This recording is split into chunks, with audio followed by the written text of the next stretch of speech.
Merci, je vais essayer de répondre. Oui, je vais essayer d'être bref, comme on a quand même avancé dans le temps,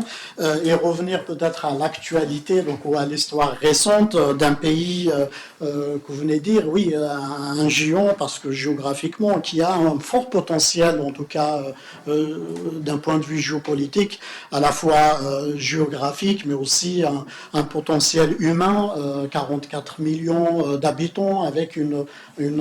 croissance d'1 million environ d'habitants en plus tous les ans. Bien sûr des ressources économiques, des ressources énergétiques, en plus d'autres ressources naturelles. Le phosphate, c'est l'un des les plus grands gisements au monde, donc en phosphate, qu'on essaie d'exploiter depuis récemment. Puis, géographiquement aussi, c'est un pays qui est le mieux placé, je crois, parmi les mieux placés au monde. Bien sûr, c'est relatif, parce qu'il est, au cœur du Maghreb. Il y a un ensemble, donc un sous-système maghrébin qui est aussi au carrefour de l'Afrique, donc d'un croisement de continents, Afrique, Europe, mais aussi il y a le Moyen-Orient à côté, donc qui donne vers l'Asie. Donc c'est une porte vers l'Afrique, donc un territoire qui est aujourd'hui un territoire, je dirais, un continent stratégique pour les grandes puissances mondiales, mais aussi régionales. Je vais retracer rapidement, bien sûr, ce pays par rapport pour se caler à l'événement de l'anniversaire des 60, bien sûr, 60e anniversaire de l'indépendance de l'Algérie, qui est un pays, bien sûr, qui est fondé, dont la violence quand même marque dont la construction de l'État est marquée par la violence qui a été rappelée. Je vais pas m'étaler dessus, mais globalement, c'est un État qui est l'un des rares États dans lequel l'armée est formée avant la construction de l'État. Donc c'est l'armée algérienne constituée pendant la guerre de libération et qui a par la suite, avec tout le processus qui a été rappelé, et qui a fondé l'État algérien avec les conséquences qu'on voit aujourd'hui. Bien sûr, il y a une évolution rapide. C'est un pays qui a été marqué aussi dans ce petit, je dirais, court parcours de 60 ans qui a traversé des bouleversements mondiaux. Bien sûr, la guerre de libération est arrivée aussi dans un contexte mondial marqué par la chute, je dirais, des deux empires français et britanniques, accélérée par la Seconde Guerre mondiale, et l'émergence des deux grands blocs, donc américains ou l'Occident d'une part, et l'Union soviétique, qui ont aussi marqué la formation, la construction de l'État algérien. Comme on a observé, la politique choisie par les dirigeants algériens depuis l'indépendance, en tout cas, était orientée vers l'Union soviétique, s'inspirait en tout cas du parti unique, et les relations aussi, on va le voir, les relations sont aussi marquées à ce jour par cet héritage, en tout cas, de la guerre froide, même si, bien sûr, les choses ont un peu évolué. Donc c'est l'occasion de faire un peu un bilan. Bien sûr, c'est un pays qui s'est consolidé d'un point de vue, je dirais, géopolitique, un pays qui a fait preuve de stabilité, notamment grâce à une armée qui reste la colonne vertébrale de l'État, qui s'est modernisée ces 20 dernières années, qui a profité bien sûr de la manne pétrolière, notamment au début des années 2000, pour se moderniser, pour se doter de matériel sophistiqué. Cela a permis bien sûr de faire face ou faire preuve aussi de résilience, de résistance à l'instabilité régionale, mais aussi aux différentes menaces endogènes, internes ou exogènes, donc notamment à ces frontières, la prolifération du terrorisme, qu'on voit, l'AQMI par exemple, notamment dans le Sahel, et avec lesquels aujourd'hui l'Algérie se place ou se positionne comme acteur régional, grâce bien sûr à cette expérience acquise dans la lutte contre le terrorisme. Bien sûr, on peut revenir sur les critiques ou sur les critiques par rapport à la méthode et d'un point de vue intérieur, mais en tout cas sur l'extérieur, l'Algérie, cette expérience a profité en tout cas à l'Algérie pour se positionner comme acteur régional, considéré comme un partenaire clé par les États-Unis dès le début de la guerre mondiale donc contre le terrorisme, et puis par l'Union européenne. On voit aussi au Sahel, la prolifération du terrorisme au Sahel. L'Algérie joue un rôle important. Elle a beaucoup aidé l'opération Barkhane, même si elle n'a pas adhéré directement pour les critères qu'on connaît, les facteurs qu'on connaît, notamment la Constitution qui interdisait, donc un État souverainiste et qui interdisait jusqu'à la réforme constitutionnelle récente à l'armée algérienne d'intervenir à l'étranger. Donc, elle a fait preuve de stabilité parce que les printemps arabes, les bouleversements des printemps arabes en 2011 aussi n'ont pas eu raison du pays. Donc, le pays a échappé en tout cas au bouleversement et à la trajectoire qu'ont pris certains pays aux dérives, notamment en Libye, comme on le voit, en Syrie. Bien sûr, ce n'est pas les manifestations qui ont provoqué, je ne vais pas revenir sur les facteurs ou les causes de dérive de ces printemps arabes en Libye et ailleurs. Bien sûr, il y a les interventions étrangères qui ont joué un rôle, mais en tout cas, cela constitue un environnement considéré par les dirigeants algériens comme un environnement hostile, ce qui a incité souvent donc les dirigeants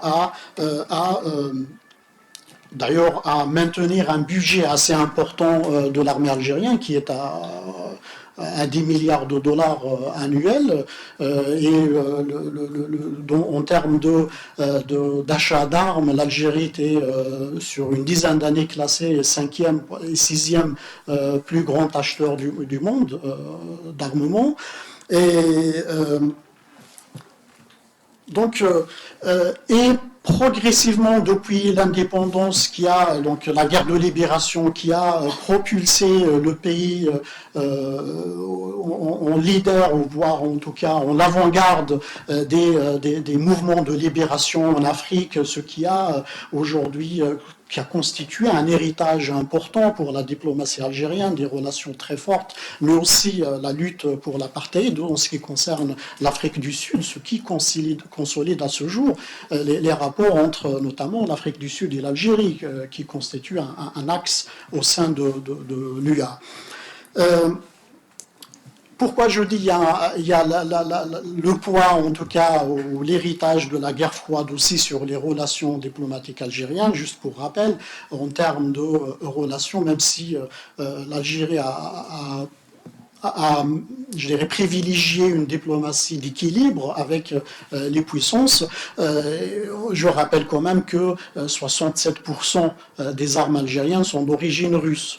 qui est un héritage direct de ces relations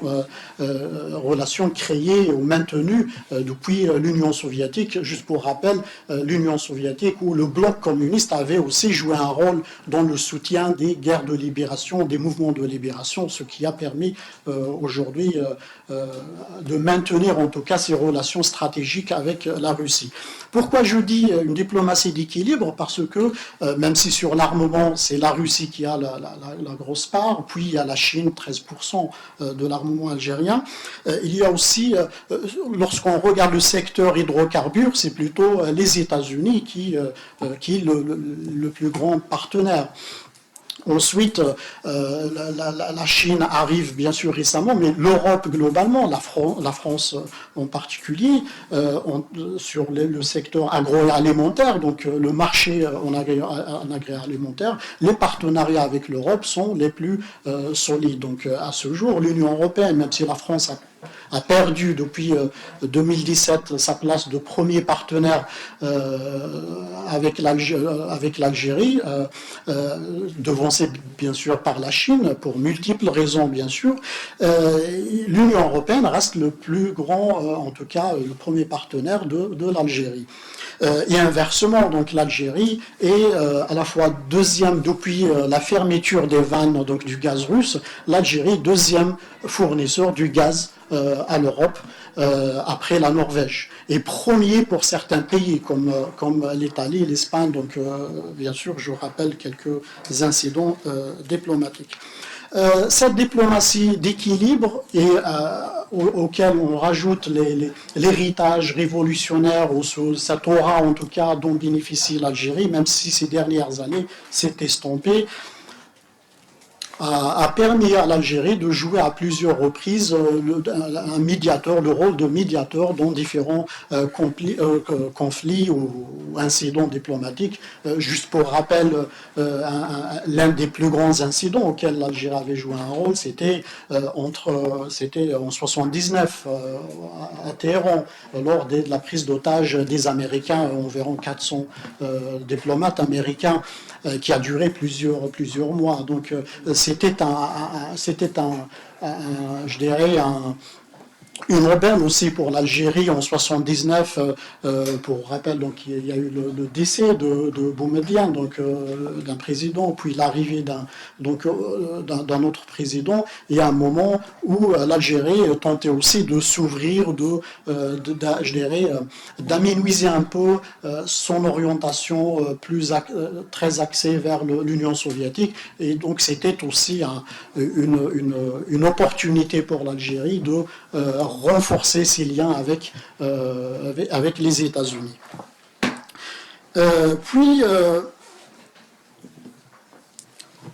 Le Mali aujourd'hui, donc depuis le début de la crise malienne, donc ça date, le Mali considéré par l'Algérie comme sa profondeur stratégique, avec lequel elle maintient des liens très forts également. Donc l'Algérie, le chef de file dans les négociations entre les rebelles, notamment Touareg et autres, avec le pouvoir à Bamako. Pour rappel, donc le résultat de ces négociations c'était l'accord d'Alger de 2015, qu'Alger cherche à consolider aujourd'hui, bien sûr, avec d'autres partenaires, bien sûr, internationaux au sein de l'ONU, bien évidemment.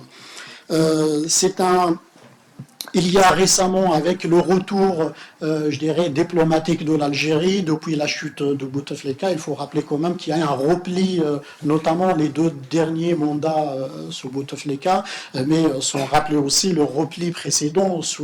pendant la Disney noire. Donc la diplomatie algérienne s'est quand même rétrécie en termes de poids, et que les dirigeants aujourd'hui cherchent en quelque sorte à rebondir et à reprendre leur place en quelque sorte à travers la reprise en main de certains dossiers. Je viens de citer le Mali, mais aussi le dossier libyen. Donc on a vu récemment les visites, les échanges de visites du gouvernement d'entente nationale libyenne à Alger, mais aussi Sonatrach, par exemple, a repris ses partenariats avec la société pétrolière libyenne. Donc tout ça est un signe d'une reprise en quelque sorte, ou d'un retour d'Alger sur le dossier libyen. Bien sûr, je rappellerai les limites de cela. Il y a, ça vient d'être cité, la crise actuelle, la crise énergétique actuelle est une aubaine pour l'Algérie, parce que ça lui permet d'un point de vue financier d'amortir la crise économique suite à l'inflation de produits alimentaires pour un pays qui est très dépendant de l'exportation, ça arrive jusqu'à 70%, notamment pour les céréales. Donc d'un point de vue économique, il y a, et social, donc une opportunité avec le rebond des prix du gaz et du pétrole, mais aussi d'un point de vue stratégique, ça consolide le poids diplomatique et géostratégique de l'Algérie, qui a rapidement aussi, bien avant la crise, donc avait sollicité l'Union européenne, mais cette crise a donné une incitation, en tout cas supplémentaire, pour renforcer ou augmenter l'approvisionnement en gaz.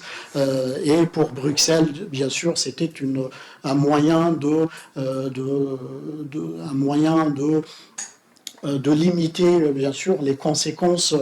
actuelles de la crise, du manque du gaz russe.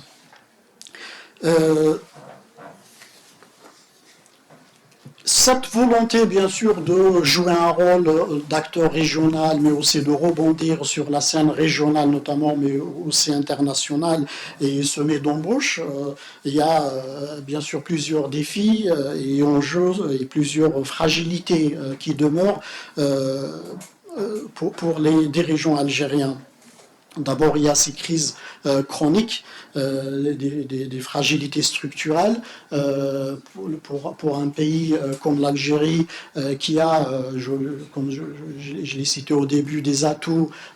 économiques et humains qui permettent au pays de se hisser au rang de pays émergents, mais ce n'est pas le cas pour les différents facteurs qui ont été cités par les intervenants précédents, mais aussi il y a à la fois des échecs dans les choix politiques, de politique économique, il y a aussi de la corruption, le clientélisme qui n'ont pas permis un développement important d'une économie productive capable à la fois de sortir le pays de la dépendance à la rente pétrolière et aussi la dépendance alimentaire qui fragilise la sécurité alimentaire, donc une dépendance aux cours mondiaux. Donc dès qu'il y a une crise mondiale, ça se suit par une crise interne. On l'a vu avec le contre-choc pétrolier en 1973 qui a provoqué la crise économique puis politique en Algérie dans les années 80, mais aussi donc récemment en 2014, donc la chute des cours du pétrole a rapidement donc induit une crise interne, mais aussi une crise économique qui ont imposé à l'État algérien de réduire de 50% le budget annuel, donc ce qui est important. Il y a aussi au niveau régional, bien sûr, tout ne va pas bien, même si l'Algérie maintient des relations très amicales, très fortes avec certains voisins, dont la Tunisie, par exemple, qui bénéficie de soutien important, financier, mais aussi d'un point de vue sécuritaire, beaucoup aidé par l'Algérie. Mais l'autre voisin, donc la rivalité avec le Maroc, fragilise aussi donc l'intégration régionale, et c'est un coût à la fois économique, mais aussi diplomatique pour l'Algérie, pour les deux pays, bien sûr. Et le coût financier, on le connaît, l'absence d'intégration régionale est important, a des conséquences importantes sur le développement économique de ces pays, mais aussi diplomatique, parce que on le voit rapidement récemment, cette rivalité entre les deux pays, je ne vais pas rappeler l'historique, mais qui est à la fois liée à un contentieux direct frontalier, donc depuis 1963, qui a donné lieu au premier affrontement guerre des sables entre les deux pays, mais par la suite sur la question du Sahara occidental, donc l'Algérie qui soutient dans la continuité du soutien des mouvements indépendantistes, elle continue à soutenir le Front Polisario qui revendique le référendum sur l'indépendance du territoire sahraoui, et le Maroc qui revendique sa souveraineté sur ce territoire. Donc cela, bien sûr, a envenimé les relations entre les deux pays jusqu'à l'année dernière, donc qui ont je dirais, qui ont donné lieu à l'arrêt ou à la suspension complète ou à rupture totale des relations diplomatiques avec la fermeture par Alger de l'espace aérien alors que les frontières terrestres étaient fermées depuis 2014. Mais aussi, ces tensions entre les deux États ont aussi impacté les relations entre ces pays et d'autres partenaires comme l'Espagne. Donc les tensions aujourd'hui entre l'Algérie et l'Espagne et qui ont poussé à Alger, en tout cas en riposte au communiqué, à la déclaration du Premier ministre espagnol qui reconnaissait la position, je dirais la solution, je le cite, donc qui qualifie la solution marocaine sur le Sahara occidental comme la solution la plus plausible, donc qui est considérée par Alger comme non seulement un soutien direct au Maroc, mais une trahison parce que l'Espagne, qui était l'ancien colonisateur de ce territoire, le Sahara occidental, a une responsabilité, en tout cas morale, dans la gestion de ce conflit, a toujours resté neutre, en tout cas au moins depuis 1975, la signature de l'accord de Madrid à travers lequel elle a rétrocédé le territoire à la gestion administrative par le Maroc et la Mauritanie, qui ont interprété ça comme un accord de souveraineté. Je termine par une conclusion. Bien sûr, il y a un potentiel énorme, un potentiel naturel aussi humain qui est très peu exploité par l'État algérien je dirais la construction de l'État algérien, bien sûr, est marquée par à la fois ces crises internes, cette violence héritée de la guerre d'indépendance, de la colonisation, mais aussi de la violence qui a suivi pendant la guerre froide, les tensions de la guerre froide, et qui ont l'instabilité aussi régionale. Tout ça contribue aujourd'hui à créer un sentiment d'encerclement chez les dirigeants algériens et qui ont d'ailleurs privilégié dans le cadre de la réaction, de la gestion de la crise politique en Algérie, d'être orienté vers un paradigme sécuritaire, purement sécuritaire. Donc on gère aujourd'hui même la question du Hirak ou des revendications sociales qui sont légitimes par un prisme sécuritaire et qui a malheureusement, qui risque malheureusement de pérenniser ces problèmes structurels, ces fragilités structurelles que j'ai citées. Voilà, merci. Merci.